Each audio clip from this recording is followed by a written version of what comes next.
যারা চাকরি খুঁজছেন, একটা বিষয় খেয়াল রাখবেন। আপনাকে যখন নিয়োগকর্তা বা প্রতিষ্ঠান কল করবে, সেই সময় কিন্তু আপনি কিছু কথা বলে নিতে পারেন। যেমন, আপনি কোন ধরনের চাকরি খুঁজছেন। এখানে ধরন বলতে আপনি কোন স্তরের বেতনের চাকরির জন্য অ্যাপ্লাই করেছিলেন, অথবা আপনার এক্সপেকটেশন কেমন। এখন হতে পারে একেবারে প্রাইমারি লেভেলের, অর্থাৎ স্টার্টিং জব, হতে পারে মিডিল, হতে পারে আফটার মিডিল, হতে পারে একদম টপ ক্লাসের। এইরকম নানা পর্যায় কিন্তু আছে।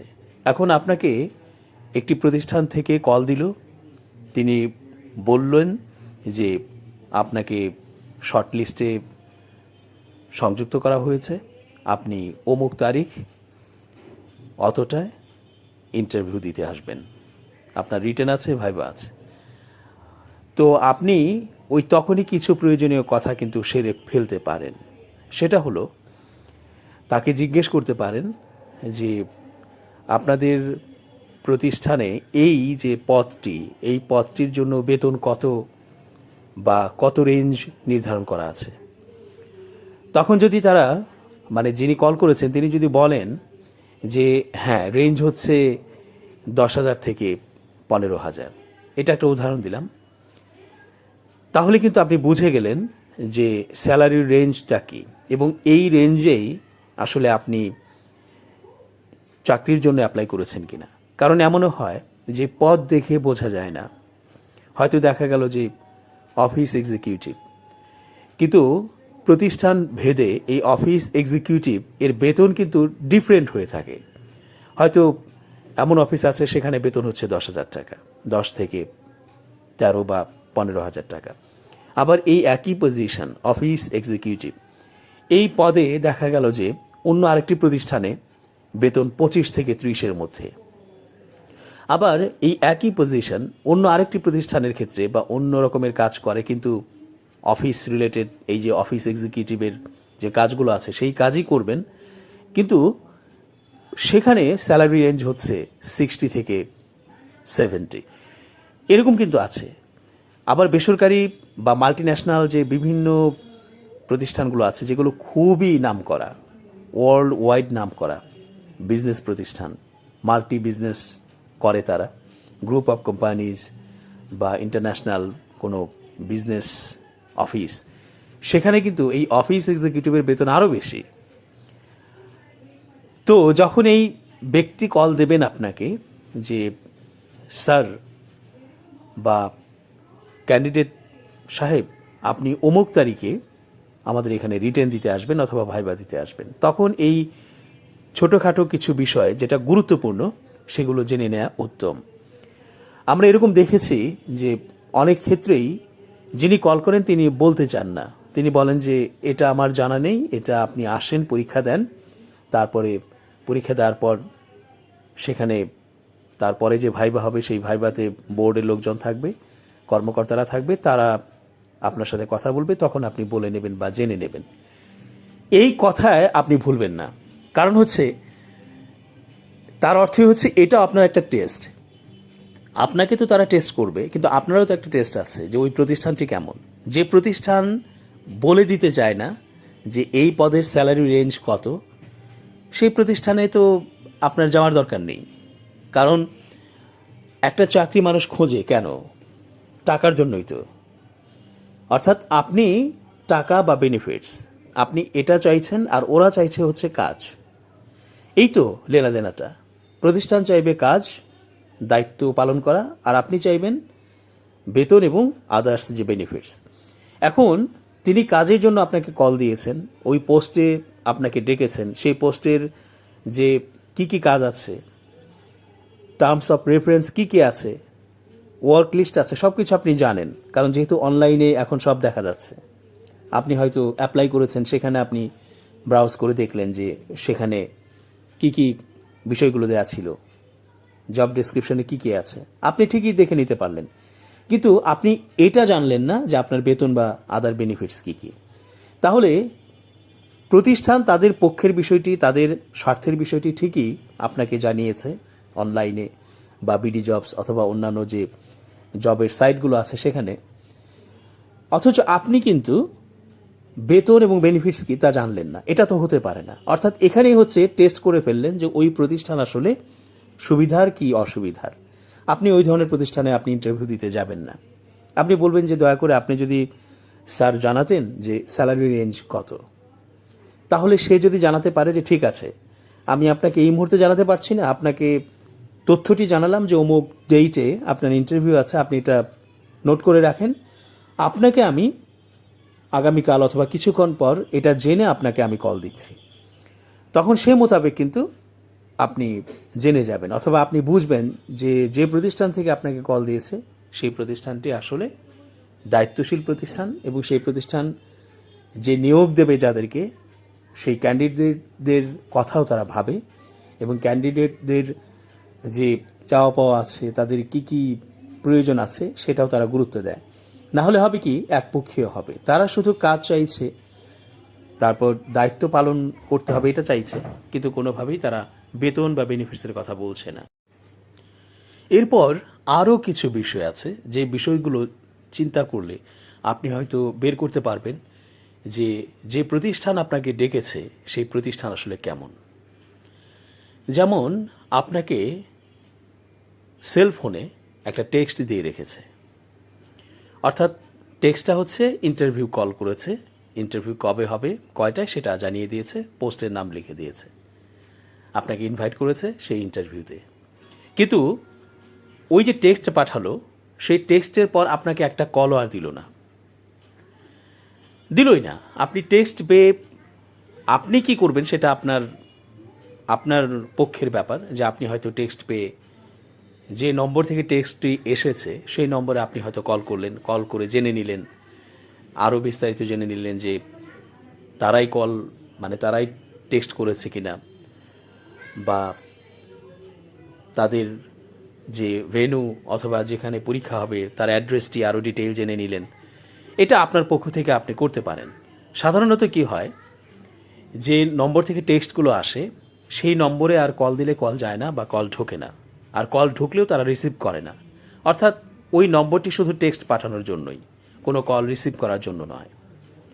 তো আপনার পক্ষ থেকে যখন আপনি কল দিলেন, অফিসের অ্যাড্রেসটা জানলেন, আরও কিছু টুকিটাকি বিষয় জেনে নিলেন, হতে পারে যে আপনি হয়তো ওই স্যালারির কথা জানলেন যে স্যালারি রেঞ্জ কত, যদি তারা বলে সেটা আপনার দিক থেকে হলে ভালো, আপনি করলেন, আপনি খোঁজ নিলেন, তারা আপনার কল ধরলো এবং উত্তর দিল, এটা একটা হলো, আপনি বুঝলেন, তবু আপনি বুঝলেন যে প্রতিষ্ঠানটা মোটামুটি আছে। কিন্তু এইটা ক্লিয়ার হলো যে যদি তারা টেক্সট পাঠানোর পর আর কোনো কল না করে এবং আপনি দেখবেন যে ইন্টারভিউয়ের তারিখ এগিয়ে আসছে, অর্থাৎ হয়তো আগামীকালই ইন্টারভিউ, আজকে একদিন আগে তারা আপনাকে একটা কলও দিল না অথবা আরেকটা মেসেজও দিল না যে আপনার কাছে টেক্সট পাঠানো হয়েছিল, আমরা আপনাকে আবারও টেক্সট দিলাম আপনার অমুক তারিখে অর্থাৎ আগামীকাল আপনার ইন্টারভিউ, তাহলে কিন্তু যদি এরকম না করে তাহলে আপনি বুঝবেন যে আসলে সেখানে আপনার ইন্টারভিউ দিতে যাওয়া ঠিক নয়। কারণ যে প্রতিষ্ঠান যে কর্মী নেবে, নতুন কর্মী নেবে, সেই কর্মীর প্রতি এতটুকুও তার চিন্তা জ্ঞান বা তদারকি নেই, কোনো গুরুত্ব নেই, সেখানে তো আপনার যাওয়ার প্রয়োজন নেই।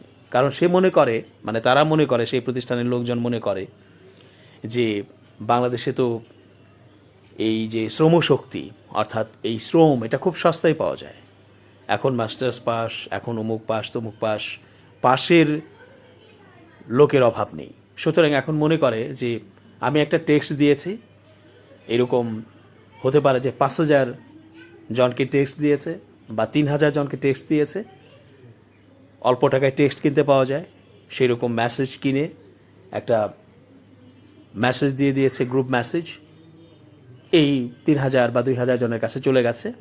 এই 2,000-3,000 জনের কাছ থেকে যারা উপস্থিত হলো, তারা ইন্টারভিউ দিল, আর যারা হলো না বাদ গেল। এইরকমভাবে একটা চিন্তা করে তারা, কিন্তু এই চিন্তাটা ঠিক নয়। কারণ যে প্রতিষ্ঠান এরকমভাবে চিন্তা করতে পারে প্রথমেই কর্মী নেওয়ার আগেই, যে কর্মী তো অ্যাভেলেবেল, এখন চাকরির খুব অভাব, আমরা যে টেস্ট দিলাম, তাকে ইন্টারভিউ ডাকলাম, তাকে শর্টলিস্টেড করলাম, এটাই তার কপাল, এই সমস্ত চিন্তা যারা করে সেই সমস্ত প্রতিষ্ঠানে আপনি ইন্টারভিউ দিতে যাবেন না। আরেকটা হচ্ছে, যদি তারা এটা করে, আপনাকে টেক্সট দিল, টেক্সটের পর আবার একটু পরে কল দিল, অথবা পরের দিন কল দিল, তারপরে আপনি যখন ইন্টারভিউতে যাবেন তার আগের দিন আবার কল দিল, আবার এমন হতে পারে টেক্সট দেওয়ার পর টেক্সটে লেখা থাকে যে আপনি এই টেক্সট পাওয়ার পর আপনি অ্যাটেন্ড করবেন কি না, দয়া করে ফিরতি টেক্সট বা কল করে আমাদেরকে এনশিওর করুন, এইভাবে কিন্তু বলে। তো এইরকম কমিউনিকেশনগুলো যদি থাকে তাহলে আপনি মনে করবেন যে সেখানে যাওয়া উচিত, চাকরি হোক বা না হোক ইন্টারভিউ দিতে যাওয়া উচিত। কারণ কর্মীদের প্রতি, নতুন যারা যোগদান করবে বা তাদের যাদের পরীক্ষা নেবে তাদের প্রতি তাদের একটা চিন্তা আছে, একটা টেক কেয়ারিং আছে বা একটা গুরুত্ব আছে। তো এই বিষয়গুলো নিশ্চয়ই আপনারা খেয়াল করবেন। আরেকটা হচ্ছে যে এমনও আছে, যদি এটা হয় যে আপনাকে টেক্সট করেছে, তারপরে আপনাকে কল দিয়েছে এবং কল দিয়ে আবার বলেছে যে আপনাকে ইমেইল আমরা একটা করে রাখবো, আপনার ইমেইল অ্যাড্রেস দিন।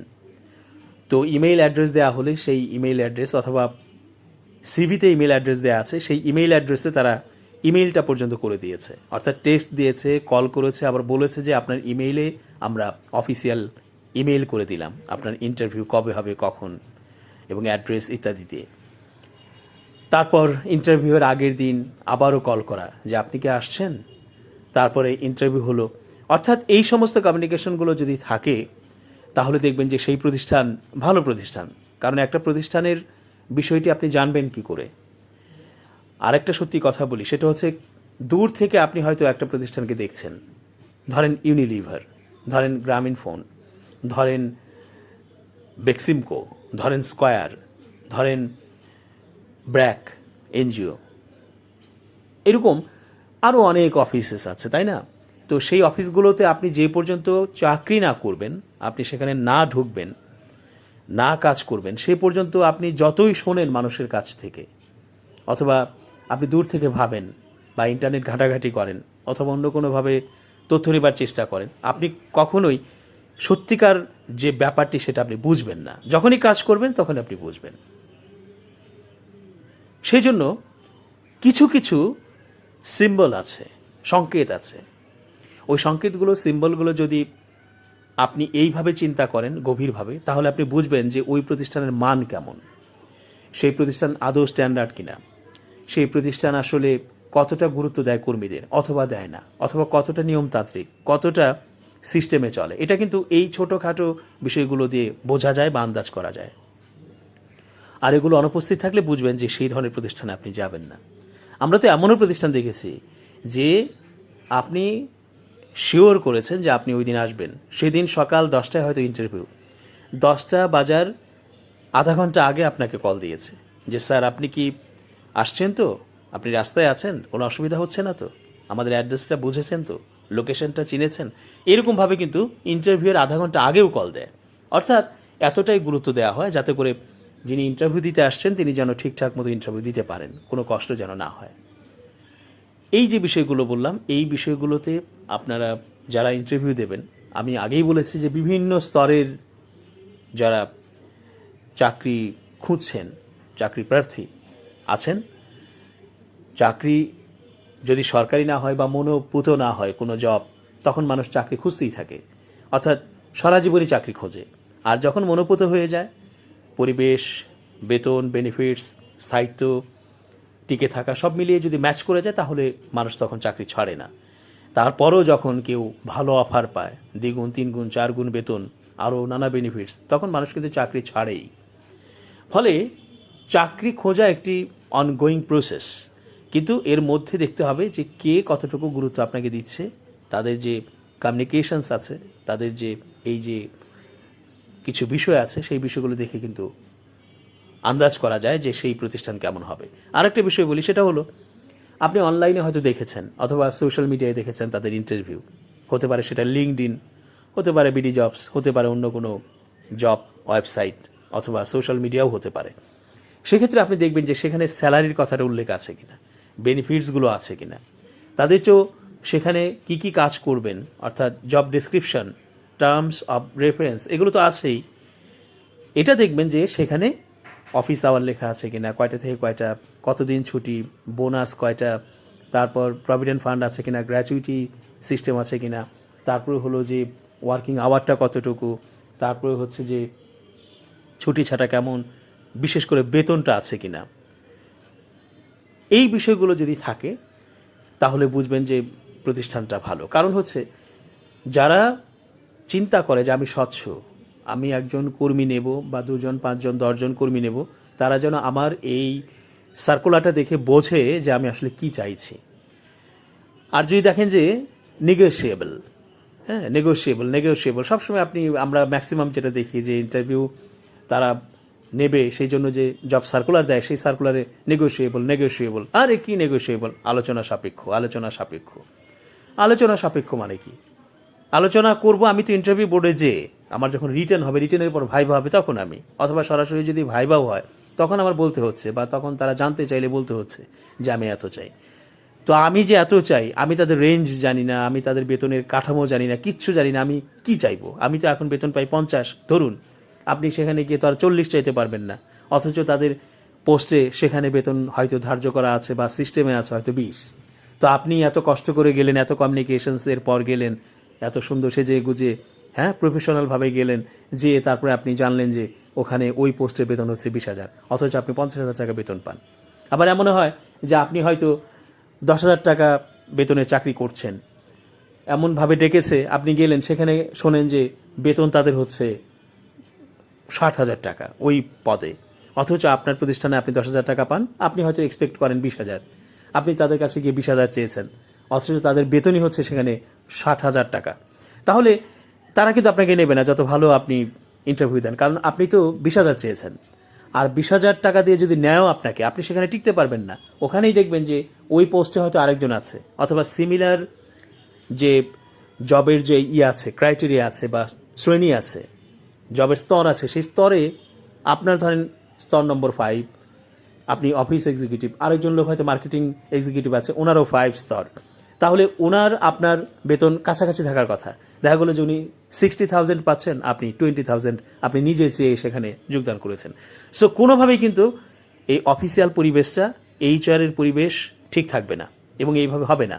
সো আপনি 10,000 টাকার চাকরি করে 50,000 টাকার বা 60,000 টাকার অফার পেলেন, যেহেতু আপনি জানেন না, আপনি যখন সেখানে গিয়ে 10-এর জায়গায় 20 চাইলেন, স্বাভাবিক আপনি তো 10 থেকে 50 চাইবেন না, আপনি জানেনও না, আপনাকে জানানোও হয় নাই। সো এটাও একটা সমস্যা তৈরি করে। ফলে যখন দেখবেন যে এইগুলো ক্লিয়ারভাবে নেই, সেই সমস্ত প্রতিষ্ঠানের ক্ষেত্রে আপনি সাড়া দেবেন না। আপনি যখন মনে করবেন যে হ্যাঁ এই প্রতিষ্ঠান থেকে আমি আমার প্রশ্নের উত্তরগুলো পেয়েছি, তখন আপনি সেখানে ইন্টারভিউ দিতে যাবেন, আপনার চাকরি হোক অথবা না হোক। আর ইন্টারভিউ বোর্ডে কিছু অদ্ভুত টাইপের প্রশ্ন করা হয়, যেটা হয়তো ঠিক নয়, যেটা একদম ঠিক নয়।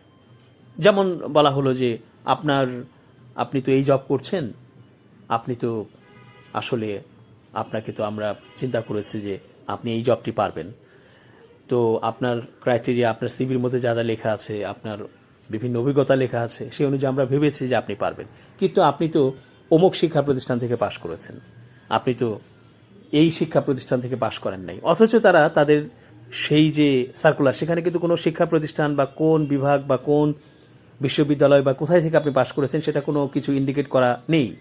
তাহলে সেই ইন্টারভিউ বোর্ডে কেন এটা বলল যে আপনার এক্সপিরিয়েন্স ঠিকই আছে, সব কিছু ঠিক আছে, কিন্তু আপনি তো আমরা যে এডুকেশনের চেয়েছি, যে বোর্ড থেকে চেয়েছি, আপনি তো সেই বোর্ডের বা সেই বিশ্ববিদ্যালয়ের না।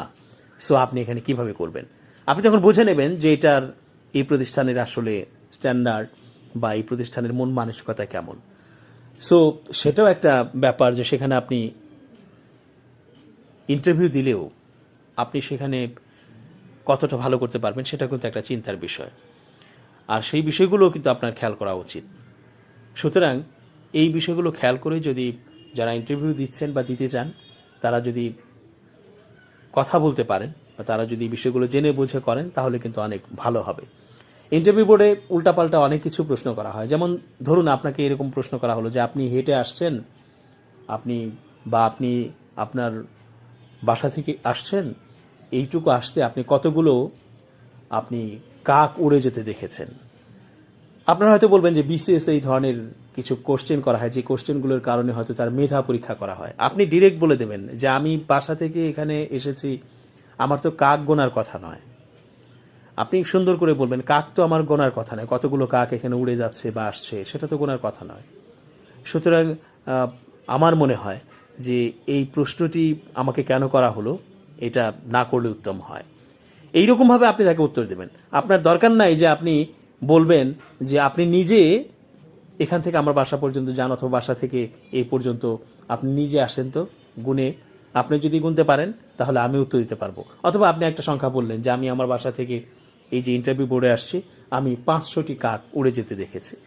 এই ধরনের প্রশ্নের উত্তর আপনি ডিরেক্ট আপনি বলবেন যে একটা ম্যাচিউরড লেভেলে আমি এখানে ইন্টারভিউ দিতে এসেছি, এখানে আমি ফান করতে আসিনি।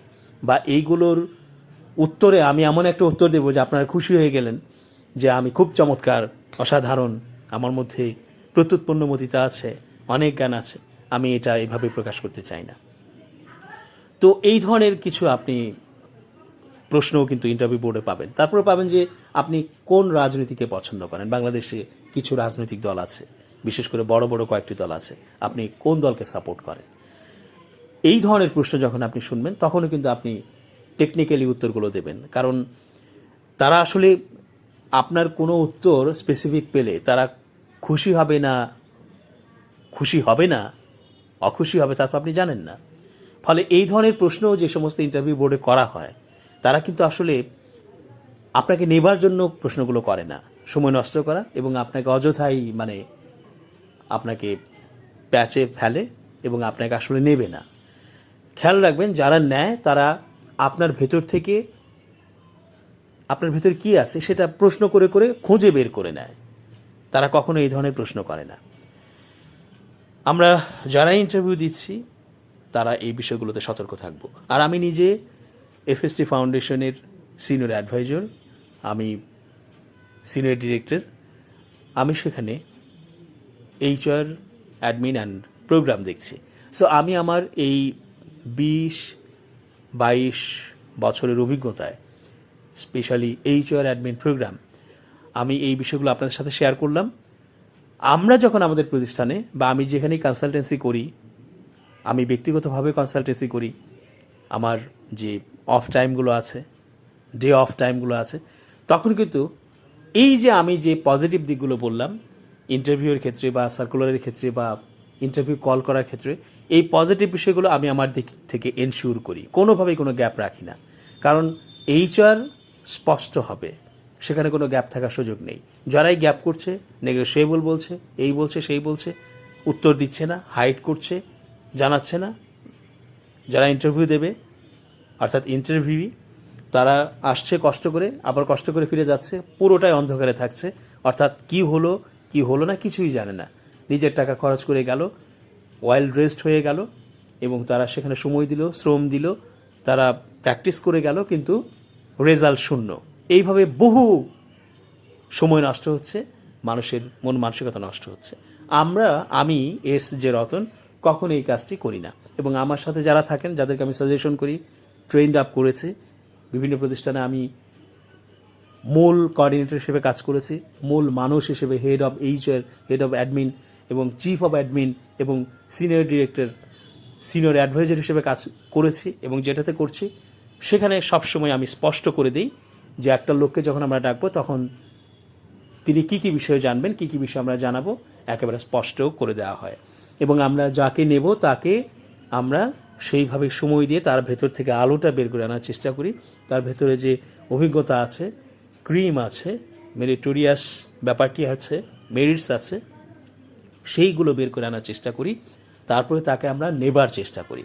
আর যাকে আমরা বুঝে যাই 1-2 লাইনে যে তাকে দিয়ে হবে না, আসলে আমরা ডেকেছি সমস্ত ক্রাইটেরিয়া খেয়াল করেই, তখন আমরা তার জন্য বেশি সময় বরাদ্দ করি না, আমরা তাকে দ্রুত ছেড়ে দেই। আর এই হলো অবস্থা। আমার মনে হয় যে পুরো বিষয়টি একটু গভীরভাবে চিন্তা করলে আপনারা বুঝতে পারবেন।